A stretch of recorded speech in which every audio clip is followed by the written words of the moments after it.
The apostles never changed the day, so who did? If Sunday is truly the new day of worship, then show us where Jesus commanded it. Show us where any apostle, Peter, Paul, James, or John, ever declared Sunday holy. Go ahead, find it. You won't, because it doesn't exist. What does exist is this. After Jesus died, was buried and resurrected, his disciples still kept the Sabbath.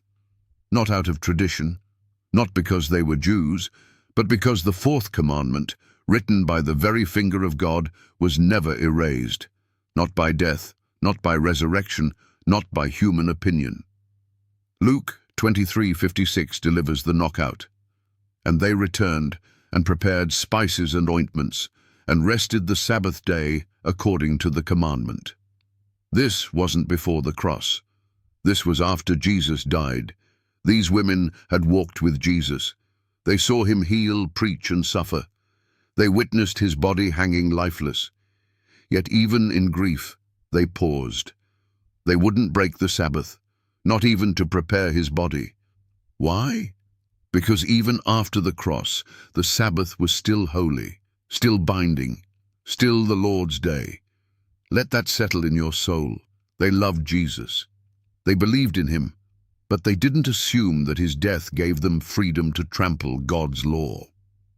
No apostle said, "Now that Christ is risen, let's meet on Sunday instead." Instead, Acts 13:42-44 tells us, Paul preached to the Gentiles on the Sabbath. Not once, but week after week. These were Gentile converts, not Jews, yet they gathered on the Sabbath. Why didn't Paul say, "Come back tomorrow for the Lord's Day"? Because there was no such command, not from Christ, not from heaven. The truth is unsettling for Sunday keepers. There is not a single verse after the resurrection where God blesses, hallows, or commands worship on Sunday. Yet Revelation 22:14 declares, "Blessed are they that do his commandments, that they may have right to the tree of life." Which commandments? The 10, including the fourth. God didn't say, "Blessed are they that keep tradition." He said, "Blessed are they that keep my commandments." So here's the question every pastor, priest, and preacher must answer. If the apostles never kept Sunday holy, and Jesus never changed the Sabbath, then who gave you the right to teach otherwise? Is it your church creed, a council, a Roman edict? Because it sure isn't Scripture.